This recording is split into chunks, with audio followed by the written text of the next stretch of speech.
Terima kasih ya Roh Kudus, terima kasih Tuhan untuk kesempatan di pagi hari ini kami semua boleh ada di tempat ini untuk memuji, memuliakan dan menaikkan syukur kami, pujian dan dupa kami.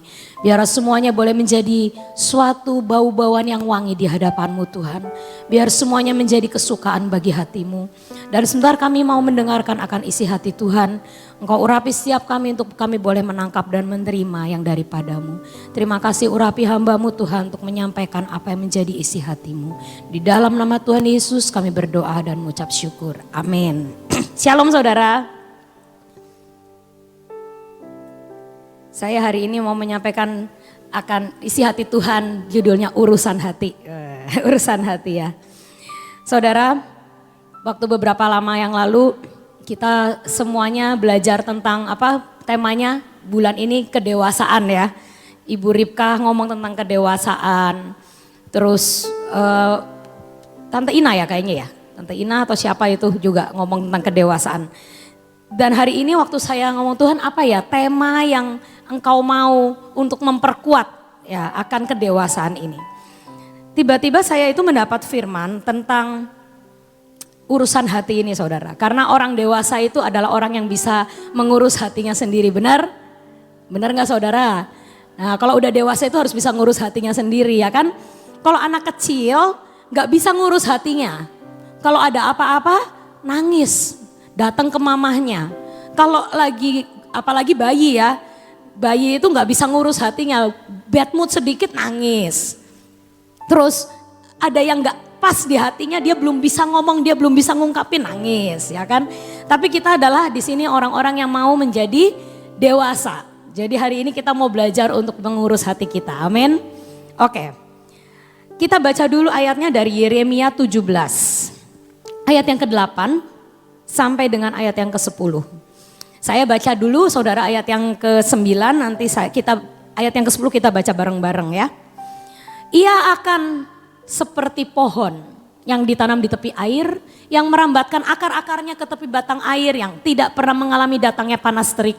Daunnya tetap hijau, yang tidak khawatir dalam tahun kering dan yang tidak berhenti menghasilkan buah. Ayat 9.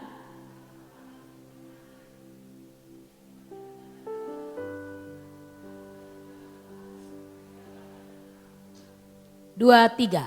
Aku Tuhan yang menyelidiki hati, yang menguji batin untuk memberi balasan kepada setiap orang setimpal dengan tingkah langkahnya, setimpal dengan hasil perbuatannya. Saudara tahu kalau Yeremia 17 ayat 7 dan 8 itu adalah ayat rema kita tahun ini. Karena Tuhan berjanji walaupun keadaan dunia di luar sana kering, engkau akan seperti apa pohon yang ditanam di tepi aliran air ya kan. Yang gak akan berdampak terhadap, yang tidak akan terdampak sama panas terik. Walaupun keringnya datang, panasnya datang, tapi engkau daunnya akan tetap hijau. Amin. Engkau gak khawatir sama tahun kering dan sebagainya. Itu adalah rema kita. Karena Tuhan berjanji bahwa di masa-masa yang akan datang bahkan dunia saat ini sedang tidak baik-baik saja ya. Saudara saya, teman saya di Eropa pada ngomong, aduh ini mau musim dingin. Stok gas alam kita dipotong sama Rusia. Mereka itu di luar sana itu sangat mengalami dan terdampak sekali sebenarnya sama keadaan dunia yang sedang tidak baik-baik saja. Tapi kita ini dijanjikan Tuhan, kita akan seperti pohon yang ditanam di tepi air. Dan kita tidak terdampak saat dunia ini lagi krisis. Dunia ini lagi ngalamin kesulitan ekonomi. Tuhan berkata kalau engkau mengandalkan aku, ya, engkau akan seperti pohon yang ditanam di tepi air, daunmu tetap hijau, engkau gak khawatir sama tahun kering, dan engkau tidak akan berhenti menghasilkan buah. Nah, tapi saudara, ayat ini disambung dengan urusan hati. Betul? Lucu kan ayat 7-8 Tuhan janji, ayat yang ke-9 apa? Betapa liciknya hati, lebih licik dari segala sesuatu. Aku Tuhan yang menyelidiki hati, menguji batin. Nah, saudara kalau membaca resep masakan dan ada step-stepnya, apakah saudara akan berhenti pada step kedua saja? Atau ketiga saja? Jadi gak rotinya? Jadi gak masakannya? Demikian juga kalau kita baca firman. Jangan berhenti di ayat yang enak-enaknya aja saudara. Ya, biasanya orang tuh banyaknya berhentinya di ayat yang enak-enak baik. Ya amin, pohon berbuah. Betapa licik, aduh negatif, licik, enggak, skip. Wah, itu kayak orang mau bikin bolu, ya. Baca ke pertama dilakukan, kedua dilakukan, step ketiga, keempat nggak dilakukan. Bolunya jadi nggak? Ya nggak jadi. Mungkin jadinya cuma adonannya aja. Lupa step ketiganya kudu dimasukin ke oven. Atau mungkin step ketiganya harus dikasih apa lagi biar ngembang. Ya, bolunya stuck di adonan, ya kan? Nah, banyak kita seringkali kalau ngelakuin firman nggak komplit. Stepnya nggak dibaca sampai terakhir. Sehingga apa? Jadinya cuma adonan doang. Cuma terigu campur gula campur telur. Nah, kita mau berbuah, amin. Jadi hari ini kita baca komplit ya. Kenapa saat janji yang luar biasa itu diberikan? Tapi ayat selanjutnya berbicara apa? Liciknya hati. Karena hati manusia itu tidak tertebak. Dan hati manusia itu tidak kelihatan dari kasat mata. Ya. Amsal 4 ayat 23. Jagalah hatimu dengan segala kewaspadaan. Karena dari situlah terpancar kehidupan. Jadi Tuhan berkali-kali ngomong hati itu penting. Nah, jadi bagaimana ya cara menyelidiki bahwa hati kita ini baik-baik saja atau tidak? Nah, ya kan? Kalau Tuhan ngomong betapa liciknya hati, susah ditebak. Aku mau menyelidiki hati. Nah, cara kita menyelidiki hati itu bagaimana saudara? Ya kan? Karena hati itu nggak kelihatan. Kalau luka gores kelihatan, bisa dikasih obat. Ya kan? Tapi kalau hati gimana cara ngelihat dan ngeceknya? Nah, hari ini kita mau sama-sama belajar mengecek hati kita masing-masing ya. Baik yang di sini maupun yang streaming. Mari kita saat mendengar akan firman ini sama-sama ngecek yuk. Hati kita ini sedang baik-baik saja apa enggak ya. Sebenarnya cara menyelidiki hati itu sama kayak menyelidiki kita lagi sakit, saudara. Di sini kita semua kalau lagi sakit ada gejalanya enggak? Pasti ada ya. Entah itu kalau flu berarti hidung mulai meler, kepala mulai pening, ya kayak Koyong-yong ini baru sembuh nih dari sakit ya. Dan dia tapi udah sehat lah ya, hari ini sudah tugas lagi. Ya dia flu, ya kan? Kalau flu pasti ada itu meler, pusing, kok kayaknya kok badannya cepet capek, nah dan sebagainya ya. Demikian juga kalau misalnya kita lagi sakit mah misalnya. Biasanya kita kalau makan pedes nggak apa-apa. Tapi karena kita mahnya lagi kumat, kena pedas akan kerasa sakit. Kita biasa minum kopi gak apa-apa. Tapi karena mahnya lagi sakit, minum kopi, aduh kembung. Makan asam, aduh gak enak perutnya, sakit celekit-celekit. Nah itu, kalau lagi gak apa-apa, biasanya hal-hal itu tidak terdampak ke kita. Tapi saat kita lagi sakit, pasti badan kita akan mengeluarkan suatu dampak. Suatu reaksi yang negatif. Demikian juga sama hati kita. Kalau hati kita lagi nggak apa-apa, semua kayak fine-fine aja. Tapi perhatikan, kalau suatu saat kita tiba-tiba gak ada perkara yang terlalu besar, tiba-tiba kesel. Sama omongan orang sedikit kesel. Sama reaksi orang sedikit kesel banget. Nah itu salah satu gejala kalau hati kita lagi nggak baik-baik saja. Ya, jadi kita sebenarnya bisa meneliti. Ya, ada satu contoh di Alkitab tentang seorang raja yang bernama Saul. Saul ini sensitif saat dengar lagu nyanyian para wanita. Saudara, Saul itu adalah raja yang hebat. Dan waktu itu udah ada Daud, karena Daud waktu itu mengalahkan Goliat dan Saul mengambil Daud untuk menjadi mantunya dan menjadi panglima perangnya. Ya. Lalu suatu hari pulang perang, tiba-tiba ada wanita-wanita yang nyambut di jalan. Karena zaman dulu kalau raja-raja selesai berperang dan menang, itu penduduk negerinya termasuk wanita-wanitanya itu menyambut dengan meriah.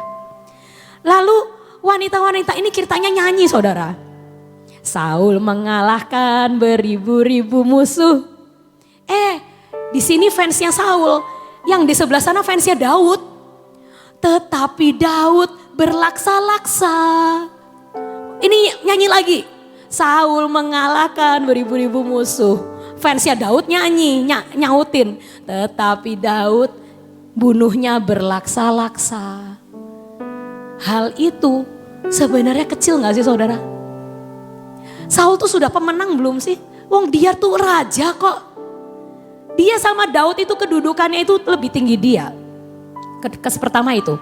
Kedua, kenapa juga dia iri sama Daud? Daud itu sebenarnya bukan saingannya dia. Daud itu penerusnya dia, benar? Daud itu adalah mantunya dia yang pintar berperang, yang pintar untuk memimpin.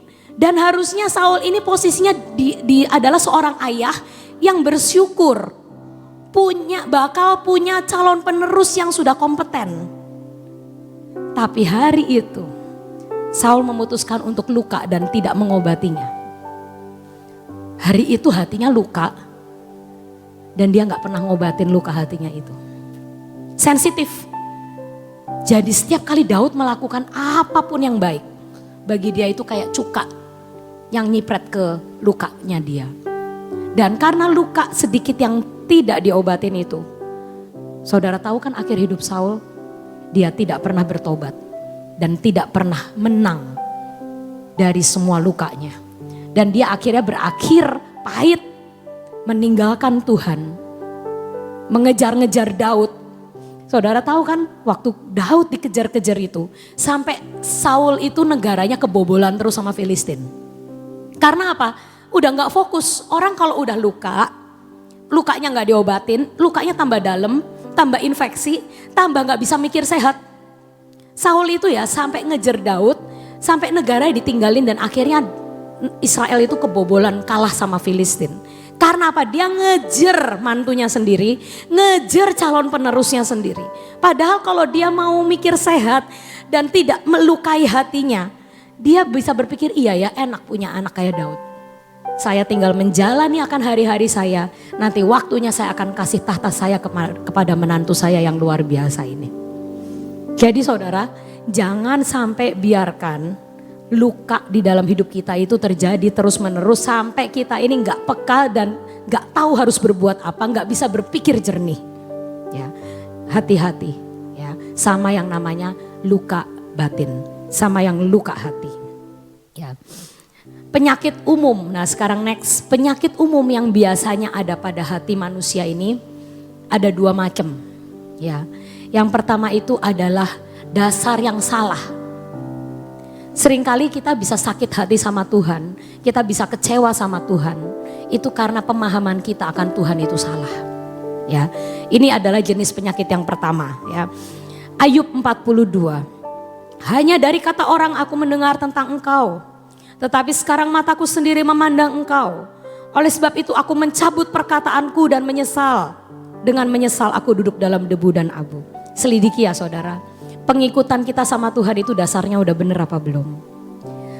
Ayub itu adalah orang saleh. Tapi seorang yang saleh saat dia dihajar sama Tuhan. Dan di tengah lembah kekelamannya yang paling kelam, dia berkata akhirnya aku kenal Tuhan. Dan cerita Ayub ini, saya berkata loh Tuhan kenapa ya Tuhan? Kok Ayub itu udah jadi saleh, kok engkau ajar, engkau didik, engkau sampai biarkan dia mengalami hal yang sangat tidak enak. Sampai dia akhirnya, tapi setelah mengalami itu semua dia mengeluarkan suatu pernyataan, akhirnya aku kenal Tuhan secara pribadi. Berarti selama ini pengenalan dia sama Tuhan salah. Karena kalau orang ngomong akhirnya itu kan berarti tadinya gak bener kan. Setelah gak bener terus oh akhirnya bener. Nah, saya pernah khotbah di sini tentang Ayub. Kenapa pemahaman dia tentang Tuhan itu salah? Karena dia mengikut Tuhan karena rasa takut. Dia mengikut Tuhan bukan karena cinta, penghormatan kepada Tuhan, tapi karena dia takut. Waktu anak-anaknya pada pesta pora, apa yang dilakukan Ayub? Bakar korban. Ya kan? Anaknya pesta dan melakukan dosa, besok paginya papanya potong kambing, potong sapi. Bakar korban. Apakah itu yang Tuhan mau? Tuhan maunya apa? Bawa isi keluargamu untuk kenal aku. Kalau engkau memang orang yang mengasihi Tuhan, kalau engkau mengikut Tuhan dengan sungguh-sungguh, ajari anakmu seperti Abraham mengajari Ishak. Kenali ayahnya, Allahnya ayahmu. Seperti Daud mengajari Salomo. Kenali Allahnya ayahmu. Tapi Ayub ini ikut Tuhannya, cuman dia aja yang mau selamat. Aduh, anak-anakku dosa. Wah, disogok Tuhannya, disogok. Kasih korban bakaran, kasih korban sembelian.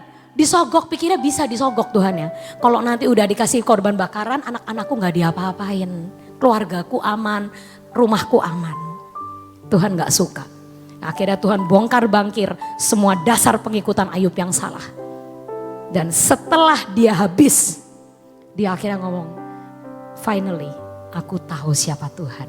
Dan finally aku tahu bagaimana aku harusnya mengikut Tuhan. Sama dengan ada seorang pengusaha yang bayar perpuluhan karena takut gak diberkati. Itu juga salah. Ya saudara, itu sama kayak Ayub. Kalau Tuhan gak disogok pakai perpuluhan, nanti hancur usaha gue. Wah, nanti ada celah, iblis nyerang. Wah, bahaya. Salah saudara. Perpuluhan adalah tanda ucapan syukur kita karena kita sudah diberkati sama Tuhan.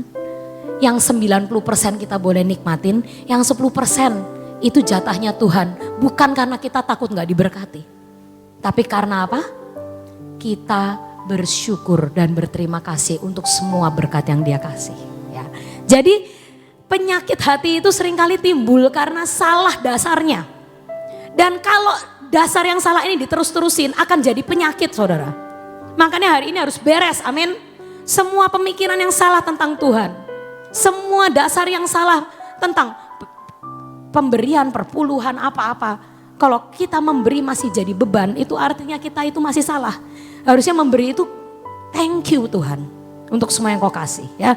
Jadi pemahaman yang salah itu harus dibenerin supaya kita ngikut Tuhan gak sakit. Saya ini lagi belajar tenis ya saudara ya. Karena keikut suami, digeret ke lapangan sama suami istilahnya gitu. Saya udah enak-enak badminton ya, udah baru mau belajar badminton dengan serius. Tiba-tiba suami pindah cabang olahraga, tenis. Lalu saya akhirnya belajar tenis ya. Belum pernah megang raket tenis umur hidup saya ya. Jadi begitu megang raket tenis megangnya kayak badminton. Puing, bolanya jauh banget ya. Bolanya angkat terus. Salah bu, jangan pakai ini, kata yang ngelatih. Kalau ibu nanti pakai ini, nanti ininya sakit. Karena kalau badminton kan emang pakai ini kan pergelangan, ya kan. Kalau tenis harus dari pundak bu, gini gitu kan. Itu saya tuh sampai 2-3 minggu belajar ya saudara, belum bisa-bisa. Tapi si bapaknya ngomong, yang ngelatih, bu jangan main dulu ya, pokoknya ibu pelajari dulu tepokannya ini loh ya. Forehand apa namanya? Ya inilah pokoknya forehand backhand gitu ya. Supaya dasarnya benar dulu ya bu. Nanti kalau ibu sudah benar baru main. Karena apa? Kalau dasarnya nggak benar ibu main nanti sakit semua badannya. Gak cuman tangannya yang cedera, seluruh badan juga cedera karena salah teknik. Ya Pak, jadi sampai hari ini saya masih belajar pukulan saudara. Ya dikasih puluhan bola pokoknya gini terus, nanti gini terus gitu ya. Nah jadi intinya apa? Mengikut Tuhan juga sama. Jangan salah. Ya, prinsipnya jangan salah. Yang penting kita ngikut Tuhan, kita ngerti oh kenapa aku berbuat ini, kenapa aku memberi perpuluhan, kenapa aku melayani. Nah ini juga melayani. Kalau gak melayani nanti ditegur Bu Nani. Nah itu juga salah saudara ya. Gak boleh itu bawa nama-nama Ibu Nani. Padahal Bu Nani gak ngapa-ngapain misalnya gitu ya. Jangan dibawa-bawa namanya. Melayani Tuhan juga sama. Engkau melayani karena hatimu berkata, Tuhan engkau udah banyak berbuat yang baik dalam hidupku. Aku cuman ngasih waktuku sedikit, tenagaku sedikit untuk membalas kebaikanmu. Nah itu ya. Jadi motivasinya jangan karena takut pemimpin, karena takut diomong orang, kok kamu gak ini gak itu. Tapi mari kita benari dan benahi akan dasar pengikutan kita sama Tuhan, biar itu tidak melukai kita di waktu yang akan datang. Yang kedua, penyakit umum pada hati manusia itu adalah bukan dasar yang salah, tapi eksekusi yang salah. Dasarnya udah benar, tapi bisa gak kita di tengah jalan kegrewal? Bisa gak? Namanya orang hidup pasti ada. Pertamanya baik-baik saja, tengah jalan keseleo ya saudara ya. Kayak atlet yang sudah hebat pun bisa keseleo, bisa jatuh, bisa cedera dan lain-lain. Dan kita itu harus waspada juga sama cedera-cedera yang terjadi dalam hidup kita yang kita gak sadar di tengah perjalanan. Saya kasih contoh lagi diri saya sendiri yang saya baru alamin. 2 minggu lalu saya cedera saudara.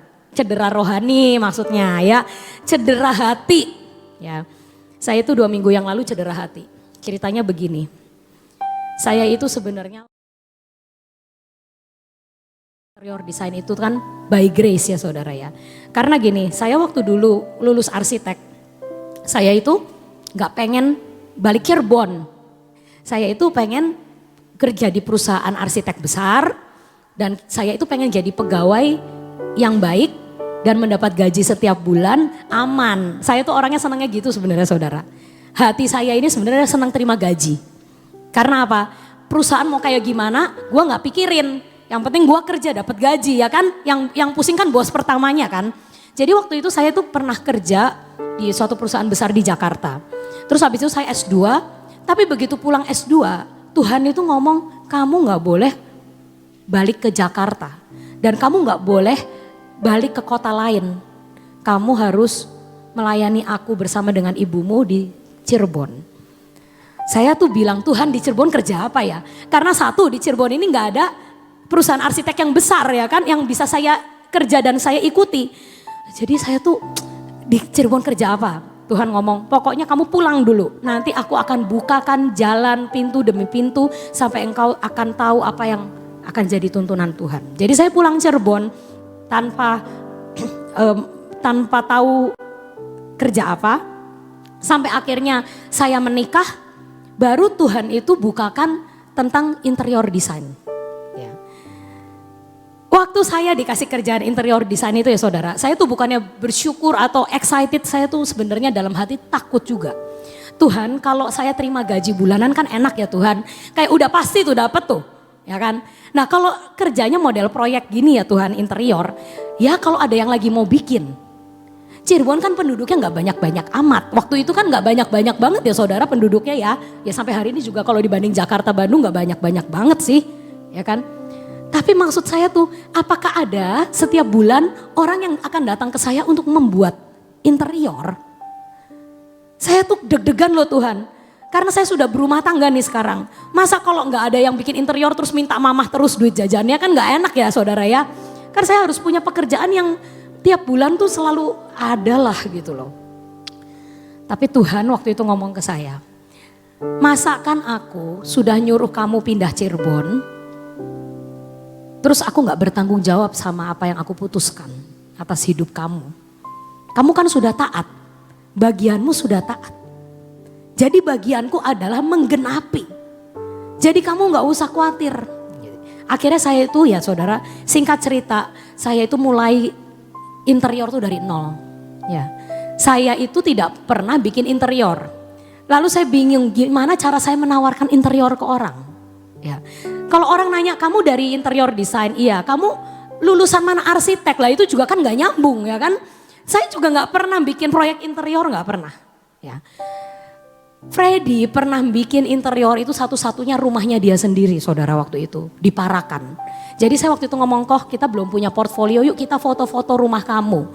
Dapurnya dia, kamarnya dia, dan hanya berbekalkan foto-foto beberapa lembar itu kami memberanikan diri menawarkan interior. Waktu itu karena CSB baru groundbreaking, baru mau bangun, saya datang ke kantor CSB. Saya minta kerjaan.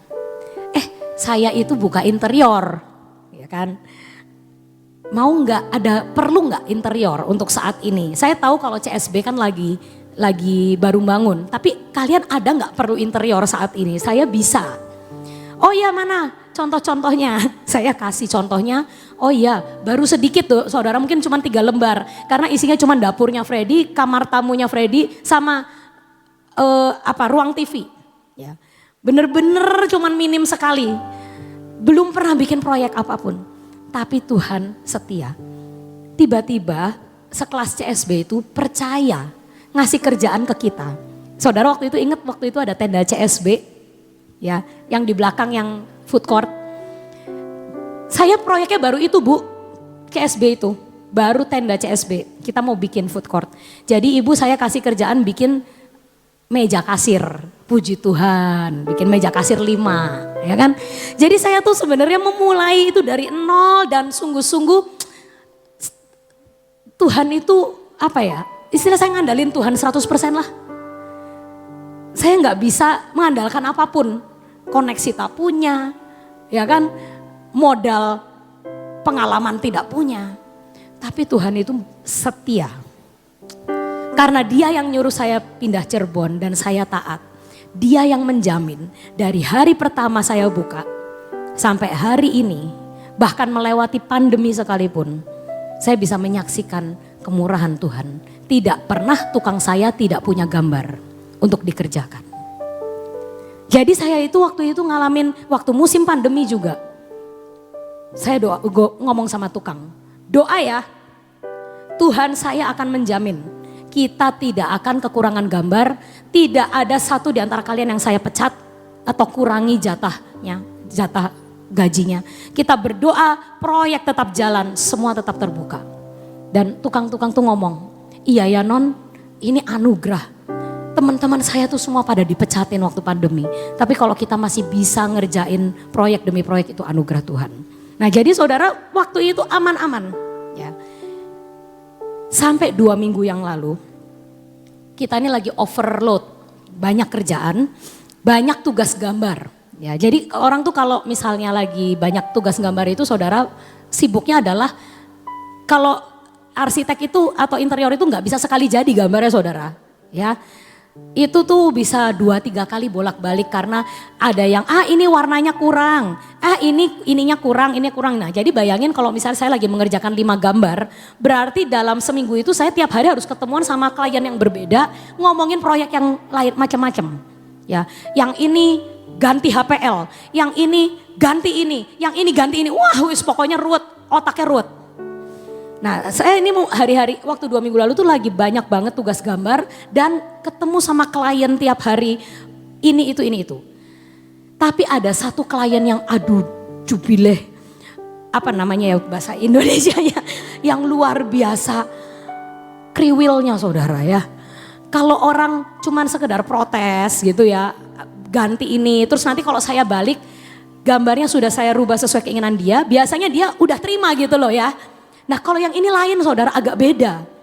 Saya udah gambar sesuai keinginan dia. Dibalikin ke dia, dia balik ke gambar pertama yang sebelumnya.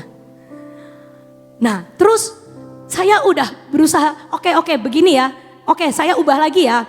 Ubah pulang sesuai keinginan kedua dia. Ya. Terus nanti dia rubah lagi sama yang lalu.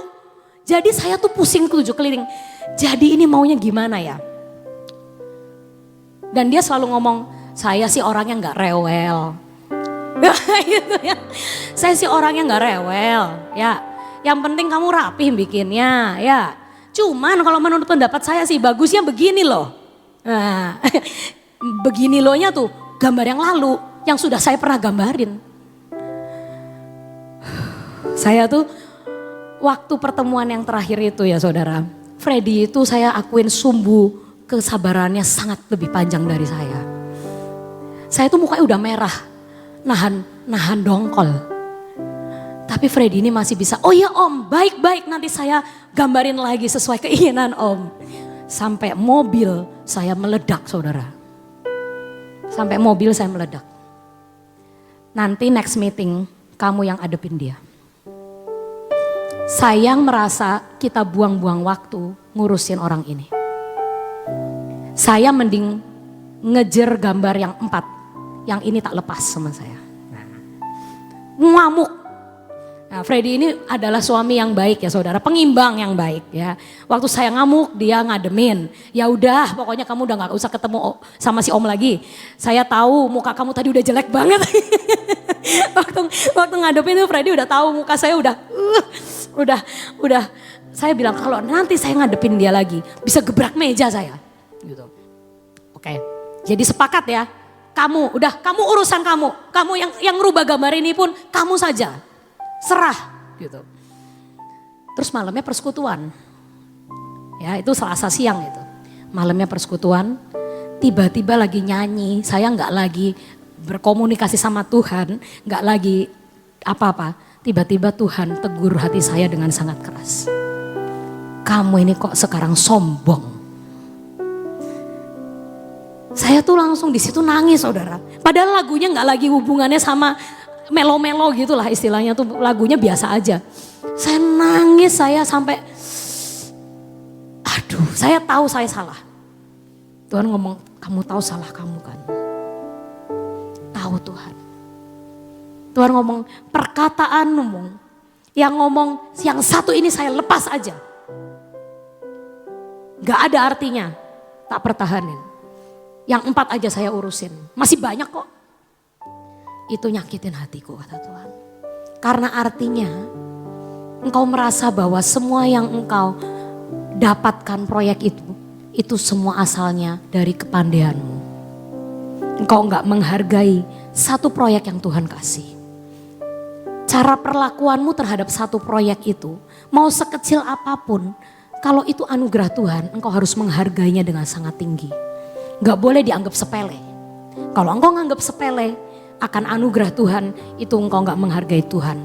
Kalau engkau dikasih sesuatu sama Pak Jokowi, sekecil apapun pemberian itu, karena yang ngasih Jokowi, engkau akan sangat senang.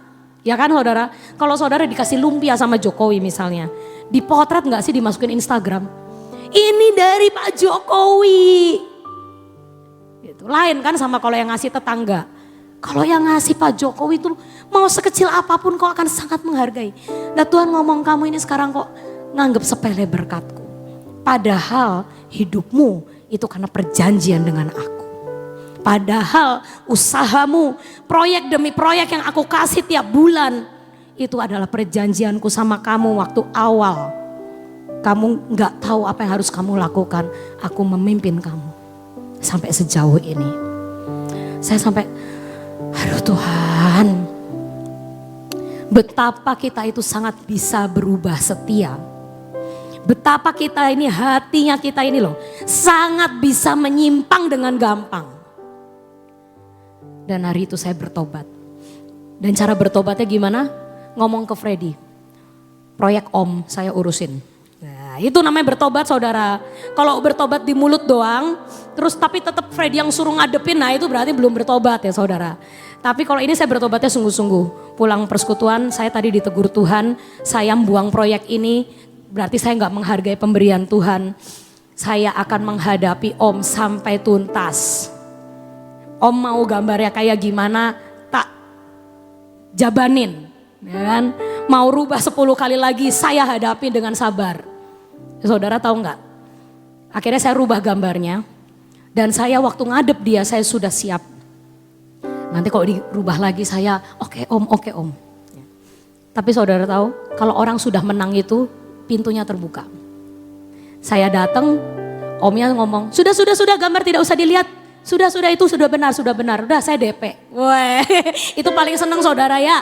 Kalau di DP itu udah paling seneng saudara ya. Ko Heri bener gak Ko Heri? Kalau terima DP itu lega sekali gitu ya Kode. Jadi intinya ya saudara, kalau sudah menang hatinya, itu semua sebenarnya beres. Tapi kalau hatinya belum menang, ya itu masih kalau sekolah tuh hermaning, ulang lagi. Anak saya itu IPS-nya dapat merah gitu ya. Ya ulang supaya dapatnya bagus, ya kan? Jadi intinya adalah kita itu harus menyelidiki hati dengan sering-sering. Seperti orang kalau tes kesehatan kan ya kadang rutin ya saudara ya, cek darah, cek kolesterol, cek apa. Jangan lupa periksa dan diagnosa kesehatan hati kita secara berkala. Ya, artinya Kalau kita lagi gejala-gejala marah-marah terus, bete-bete terus, oh ini hati lu lagi gak bener ini. Kalau kita tersinggungan sama orang, biasanya kalau teman kita ngomong gitu gak apa-apa. Tapi kenapa kali ini aku tersinggung banget? Nah itu berarti ada yang luka. Ya, mari kita selidiki hati kita supaya hati kita sehat.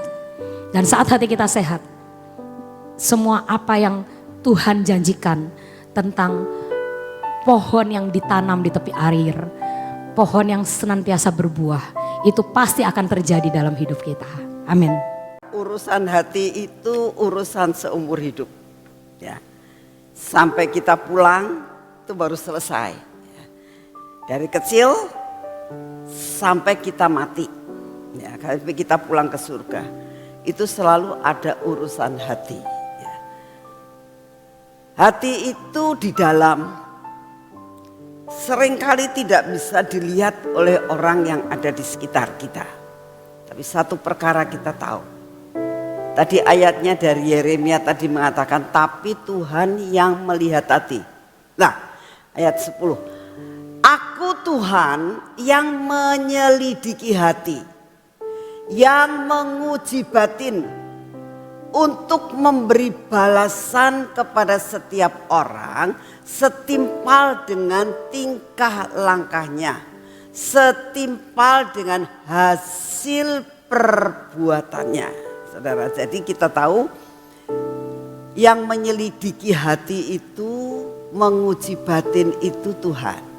Jadi kita tahu betapa rapuhnya hidup saudara dan saya, karena tadi yang seperti tadi Sofi ngomong, gemes gitu ya, gemes. Ya. Di depannya omnya dia diem aja, omnya nggak tahu kalau dia marah. Tapi ternyata hatinya sudah marah. Jadi sebetulnya kita tahu yang menyelidiki hati kita, yang nimbang-nimbang itu Tuhan. Orang lain tidak tahu, tapi kita tahu Tuhan itu maha tahu. Yuk kita belajar ya, jagai hatimu baik-baik. Kita berdoa. Terima kasih Tuhan untuk segala sesuatu yang Engkau berikan kepada kami pada hari ini Tuhan. Engkaulah yang menyelidiki hati dan batin kami. Engkau pun yang mengerti Tuhan akan apa yang terjadi saat ini buat bangsa dan negara kami. Tidak ada satupun yang dapat mengerti isi hati daripada setiap calon-calon presiden ini Tuhan. Tidak ada satupun yang dapat mengerti dan menimba akan pemimpin-pemimpin kami saat-saat ini. Tapi firman-Mu hari ini mengatakan bahwa Engkaulah yang menyelidiki hati. Bapa, kami berdoa, kami mau menyerahkan semuanya ke dalam tangan-Mu. Karena kami seringkali menebak, tapi tebakan kami belum tentu tebakan kami itu benar. Tapi yang dapat menebak adalah Engkau. Oleh karena itu saat ini kami datang di hadapan-Mu ya Bapa. Kami benar-benar mau menyerahkan akan pilihan ini ke dalam tangan. Untuk Engkau sendiri yang memilih akan pemimpin yang baik buat bangsa ini Tuhan. Tolong Tuhan, hati-hati daripada setiap pemimpin kami ada di dalam tangan. Engkaulah yang akan mengatur yang terbaik. Engkaulah yang akan memberi yang terbaik buat bangsa ini Tuhan. Engkaulah yang memegang kendali atas pemimpin-pemimpin kami. Pilihkan yang terbaik. Terima kasih untuk semuanya. Bapak, saat ini kami juga datang di hadapan-Mu. Engkau tahu keadaan saat-saat ini Tuhan. Untuk kota kami. Kami berdoa untuk pemimpin sebagai wali kota Sion ini. Engkaulah yang akan memilihkan pemimpin yang terbaik. Kami berdoa untuk pemilihan yang bakal terjadi dari RT, RW, lurah, camat, wali kota, bupati sampai gubernur. Penggantian demi penggantian.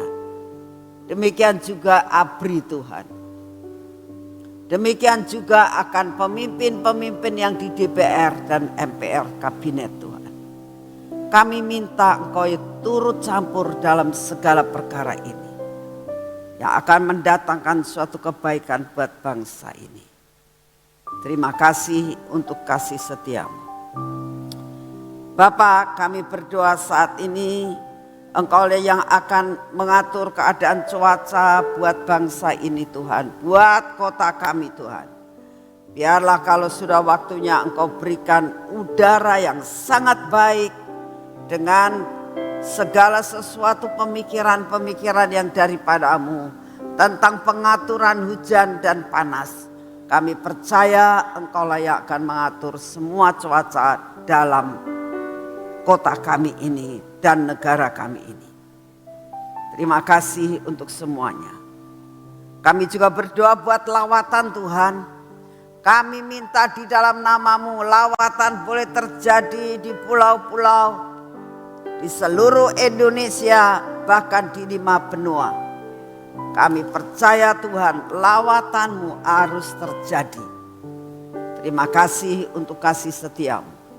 Apapun yang saat ini Kau izinkan terjadi Tuhan dengan musibah yang ada, kami minta perlindungan yang berasal daripada-Mu.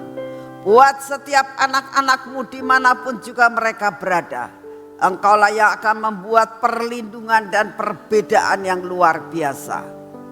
Terima kasih untuk semuanya. Bapa, kami datang di hadapan-Mu pada saat ini. Engkau Tuhan menyelidiki akan segala sesuatu. Apabila di antara anak-anak-Mu yang streaming maupun yang saat ini ada di tempat ini, yang mengalami masalah dalam keluarganya mengenai masalah perekonomian, yang mengenai masalah dengan pergumulan tentang kesehatannya. Kalau ada yang sakit Tuhan, Engkau jamah dan Engkau sembuhkan Tuhan, sehingga boleh mengalami mujizat yang daripada-Mu. Terima kasih untuk semua dan semuanya. Terima kasih Tuhan untuk pagi hari ini. Kami mau minta daya tahan tubuh yang baru untuk memasuki akan tubuh jasmani kami, sehingga kami mengalami kekuatan kesehatan yang daripada-Mu. Terima kasih untuk semuanya. Dalam nama Tuhan Yesus. Mari kita masuk dalam pengurapan.